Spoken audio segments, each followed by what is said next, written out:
So again, thank you very much for taking the time to talk to me today. We are about 1 year out from the second inauguration of Trump and the pardons. So this is very relevant.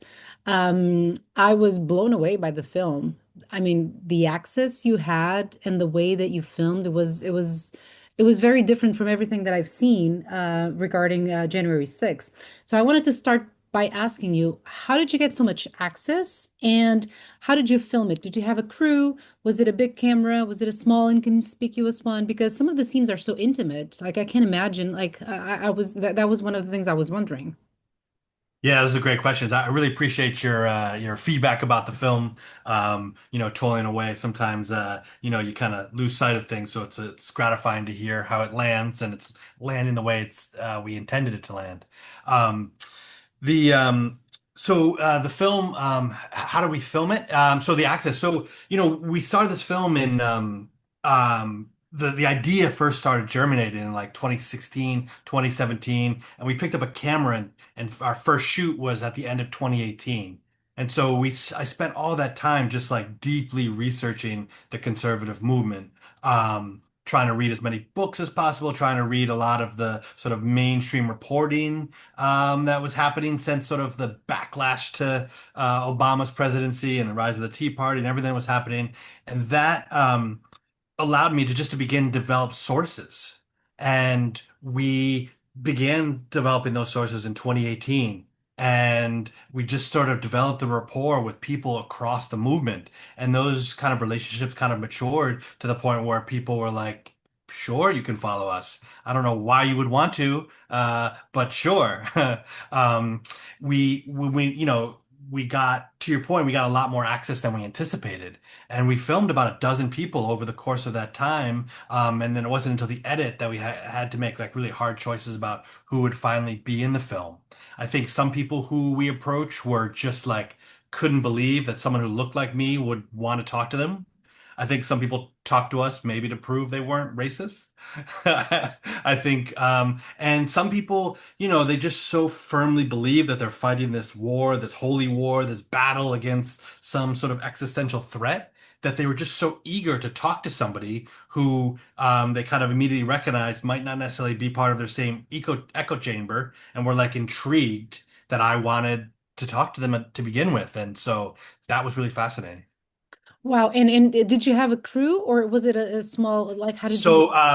So like I said, we started this before pandemic. Before the pandemic, we had the idea of moving around with a kind of smallish crew, but a dock crew of about 4 or 5 people.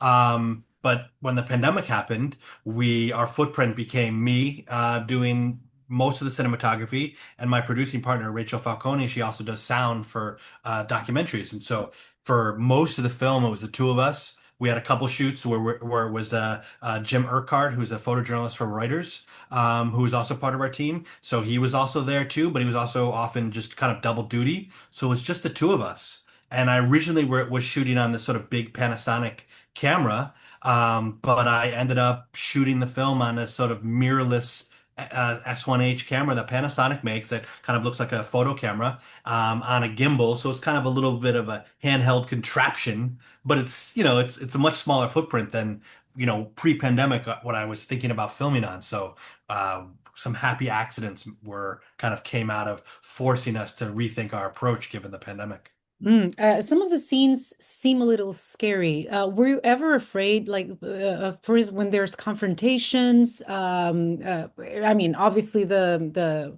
scenario at the Capitol was very unsafe, but even before and after that, some of the scenes where there's some of the subjects confronting and what they perceive to be Antifa and BLM, were you ever afraid? Was there ever that sense that this might go, on a. Yeah, yeah. I mean, there were a number of situations where we were definitely concerned for our safety, like because and mainly because not necessarily we weren't necessarily worried that we would be targeted directly, but just because it was so erratic and it was so everyone was just so frustrated at everyone that like we were afraid we were just going to get caught in a crossfire.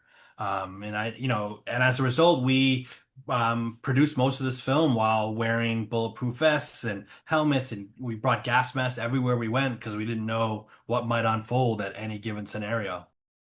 All of us can agree that in the past few years, there has been, a lot of challenges in the way that we report our work, disinformation, misinformation, barriers to access, even with Freedom of Information Act.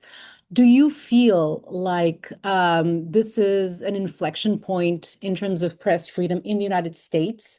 Or well, not only here, in other places of Europe, same thing is happening in other parts of the world. But do you feel like this is an inflection point?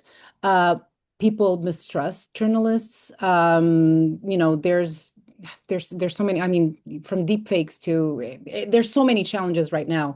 Um, where do you stand right now in terms of how you look at press freedom and how you look at the means and the ways of doing this in the future with all of these challenges? Yeah, I think we're absolutely at an inflection point in this sort of fight over journalism. I think the forces that are trying to erode the legitimacy of democracy understand clearly how important both academia and journalists are to a free and fair democracy, which is why that is one of the first things that Trump went after. And that's one of the first things that all of these folks around the world, all these sort of authoritarian or anti-democratic movements around the world, the first thing that they attack is the legitimacy of journalism. And that has been, kind of Trump's fake news, his refrain from jump. I feel like we're at a particular inflection point in the United States because we're at this moment where neither of the two political parties see themselves as legitimate partners in governance. So, and in each have done sort of fair amount of work, particularly more so the Republicans, but both are responsible for sort of dehumanizing and delegitimizing the other in this role that this shared role they have in shared governance. And the fact that like often from both sides, the target of their ire is journalism really does not bode well, I think, for the future of American democracy. I think if we were reporting on America the way that we report on the Middle East or other places in the world, we talk about sectarian violence. And that sectarian violence, has the potential to be directed towards journalists in a way that has never really been the case in America. And that's scary. Is there anything we can do to us as journalists?